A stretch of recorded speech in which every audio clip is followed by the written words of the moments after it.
ESPN is absolutely killing it this week. They came out with these awesome lists. They first released the top sneakers of all time in the NBA.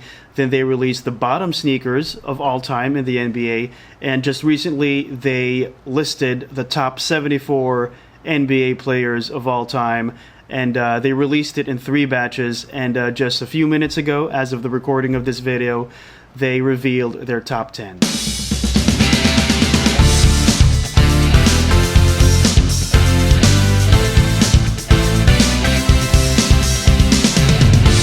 What's up, how's it going? My name is Sean. Thanks for being here. I love this video. I haven't even filmed it yet in its entirety, but I'm already excited. The top 10 greatest NBA players of all time. You gotta love ESPN. Credit to the NBA experts within ESPN: Tim Bontemps, Andrew Lopez, Dave McMenamin, Kevin Pelton, Tim McMahon. They're the guys that put the list together.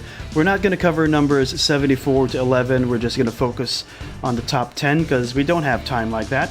And it's going to be exciting. There's always a great debate when it comes to who your GOAT is, right? Numbers 10 to 5, that's, you know, you can throw in any of the greats in there, but numbers 4 to 1, that's when the discussions become really interesting. And I have my top 5 in mind, but we're gonna take a look at ESPN's list. And yeah, as I said, it's gonna be interesting. I'd like to hear what you think in the comment section after this video. I'd like you to hit me up and let me know what you think. All right. Let's all agree that we're all adults, we're all mature here. That's the assumption, and we can all agree to disagree. When it comes to GOAT, it's subjective. We use different factors, and you know, we look at players differently. But one thing that I guess we can all agree on is that every player in this top 10 is a great player, and who are we to discredit what they have given the world, right? So yeah, let's get it on. At number 10, we have Shaquille O'Neal. No surprise, he's in the top 10.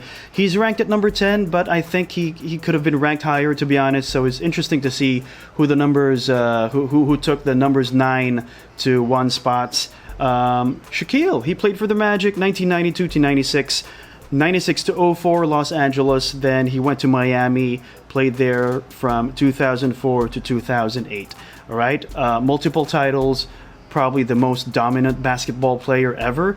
Combination of speed and power. He can't shoot free throws to save his life, but just give him the ball when he has it deep. Sure 2 points plus a possible foul. Shaquille O'Neal, I love it. Ranked number 10, but he could have been ranked higher. Let's see. Sliding down to number 9. Here we go, guys. Black Mamba, Kobe Bryant. I love it. One of the best one-on-one players, one of the best finishers, one of the best scorers of all time, one of the flashiest too, one of the most clutch players of all time. Number 8, number 24. He played his whole career in Los Angeles, got drafted in 1996 by Charlotte, retired in 2016. And you know what happened? God bless his soul. 25 points per game is his career average. Mamba mentality, guys. Even after his retirement, he was still heavily involved in basketball. And we lost a great one in Kobe. So number 9, Kobe Bryant. At number 8, we have Tim Duncan. All right, the big fundamental, simplistic approach to basketball, the mid-range bank jump shot.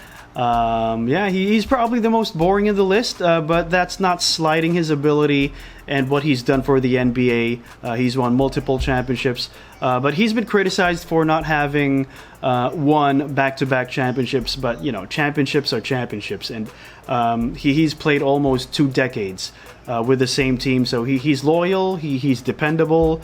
And Tim Duncan, he's always going to be in any list when you talk about the greats of basketball. So, yep, number 8, Tim Duncan.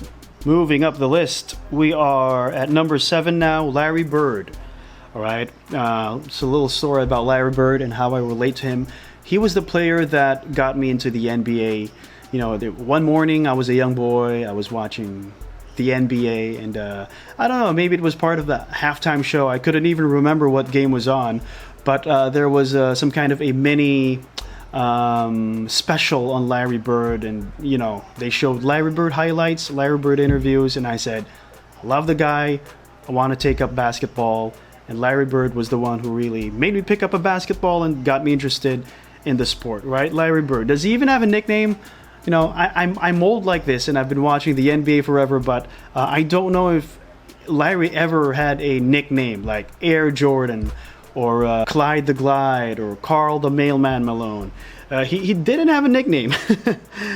So yeah, Larry at number 7. I love it. At number 6, we have Wilt Chamberlain. Yep, as expected. You expected it too. Number 6, and you know what? He's ranked quite low, to be honest. But I'm oddly satisfied that he's not in the top 5, because I kind of have my top 5 in mind, and I don't have Wilt, so that's kind of a validation that my list kind of holds water, right? So Wilt Chamberlain, dominant player. He played for Philadelphia, San Francisco, that was the old Warriors franchise, then Los Angeles, of course, 30 points per game, and he's of course famous for that 100-point game. So yeah. At number 5, moving up the list, we have Magic Johnson, Earvin Magic Johnson, Showtime Lakers, one of the best passers of all time, one of the most creative players of all time. He's an anomaly. He's 6'9", and he plays the one position, right? Where everybody else, every other point guard was 6 feet or shorter. He was the tallest point guard of the time, and probably of all time. Well, LeBron is 6'8", and he plays the point. But Magic was a true point guard, and he started at that position, and it's awesome. And whenever you watch a Magic Johnson game, and he's the very reason why they're called the Showtime Lakers, you're in for a treat. There's action. There's no-look passes. There's tight inlet bounce passes, and you get the picture. You've seen the highlights. So Magic Johnson, awesome, man. I love it. We are getting closer, guys. Now at number 4.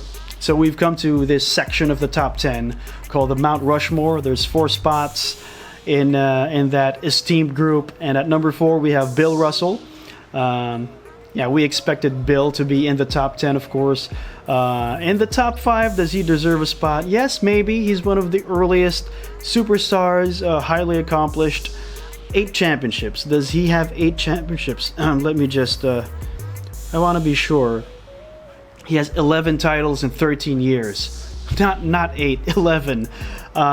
So, yeah, if this is a titles contest, and if the requirement is that he had to have led the team, then Bill definitely takes the cake. Guys, we are down to our top 3, and we still don't have Kareem, we don't have LeBron, and we don't have Michael yet, so this is going to be interesting. I'm sliding my thumb down the tablet. At number 3, we have Kareem Abdul-Jabbar. Of course, power and well, not really power, but it's dominance by grace, if you know what I mean. That skyhook. Long career. He's the NBA's all-time leading scorer. Played for the Bucks, ended his career in Los Angeles, multiple titles. Why not? Kareem Abdul-Jabbar. And he's had an almost perfect, I guess I could say a perfect basketball career. He's dominated in high school, dominated in college, and he's dominated in the pros, and he ended up being the league's all-time leading scorer. Kareem Abdul-Jabbar, no surprise, number 3. At number 2, ladies and gentlemen, LeBron James, the King. He's probably the most durable athlete of all time, not just with basketball. No wonder, year 17, right? 35 years old, he's still playing elite basketball. He's playing like he's got the knees of a 19-year-old. It's insane. 6'8", plays the small forward position, but he's a facilitator. You know that. He plays like a 1.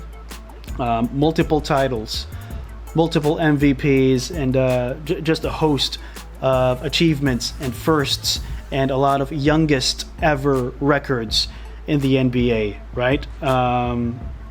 He's the only active player in the top 10, and you know what's scary? His resume isn't done yet. He's still writing it, and he's got at least 2 years, probably 3 great years left in his career. He's at number 2 right now, but I don't know. Better watch out, Michael. And at number 1, the greatest of all time, according to ESPN, the GOAT, Surprise, surprise, you got his sneakers, Michael Jordan, right? Let me just read to you the stat line. These are his career numbers: 30.1 points per game, 6.2 rebounds per game, 5.3 assists per game, 2.3 steals per game. He can do it all. He's awesome offensively. He's awesome defensively. Multiple finals MVPs, multiple regular season MVPs, multiple championships, Olympic gold medal, and he took basketball to new heights in the 90s. I could go on, but you know about Jordan's awesomeness, and it's no surprise he's at number one, MJ. So that was ESPN's top 10 greatest players of all time. Remember, there's a bigger list. There's 74 players that they ranked, so go check out the full list, okay? And now we get to the part of the video where I give you my top 5. Without further ado, at number 5, I have Shaquille O'Neal. Number 4, Magic Johnson. Number 3, Kareem Abdul-Jabbar. Number 2, Michael Jordan. And number 1, LeBron James. That's my top 5. I'd like to know who your top 5 is. Let me know in the comments. It's going to be a great conversation. It's not really an invitation to debate because, you know, no one ever really wins debates when it comes to GOAT talk, right? I'm never going to back down, and I know you won't, and that's awesome. But do let me know. You can give me your top 5, and you can explain, or you may not, and I'll automatically get it. Every player that you put in that top 5, I know will be great, and I'll have peace with it, right? So in the end, let's all just agree to disagree and be happy and be adults and be mature about our top 5s. That's it. I'm gonna put the links to these ESPN articles, and as I said in the beginning, they absolutely slayed it this week. They've given us great material to talk about in this time of COVID. All right, that's it. That's all the time I have for this episode. Do hit me up in the comments, don't forget. And remember, your value as a person is not measured by what's on your feet. Be kind, that's more important than sneakers. I'll see you next time.